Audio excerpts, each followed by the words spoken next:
உத்தரப்பிரதேசத்துல பாலியல் தொல்லையில இருந்து தப்பிக்க கல்லூரி மாணவி ஓடும் ஆட்டோல இருந்து குதிச்ச சம்பவம் பேரதிர்ச்சியை ஏற்படுத்தி இருக்கு.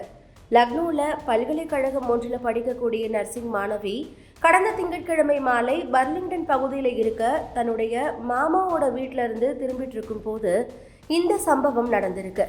தகவல்களின்படி அந்த பெண் டெத்தி புலியாவை அடையும் நோக்கில் பர்லிங்டன் கிராசிங்ல இருந்து ஒரு ஆட்டோவில் ஏறி இருக்காங்க.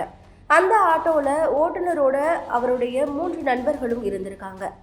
ஆட்டோ அவங்க போகக்கூடிய இடத்துக்கு போகாம குர்சி சாலையை நோக்கி வேகமாக சென்ற போது அந்த பெண்ணுக்கு சந்தேகம் ஏற்பட்டு இருக்கு. இதை தொடர்ந்து அந்த பெண் ஓட்டுநர்கிட்ட ஆட்டோவை நிறுத்துங்கன்னு பல முறை சொல்லியிருக்காங்க.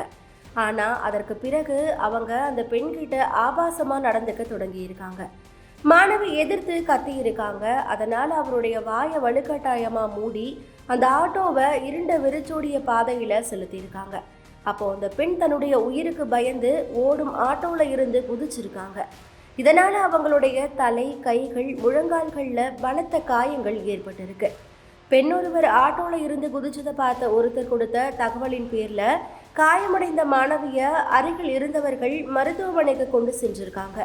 அங்கு அவருக்கு மருத்துவ சிகிச்சை அளிக்கப்பட்டிருக்கு. பாதிக்கப்பட்டவருடைய புகாரின் அடிப்படையில் ஆட்டோ செல்லும் வழியில் இருக்கக்கூடிய சிசிடிவி காட்சிகளை போலீசார் ஆய்வு செஞ்சிருக்காங்க.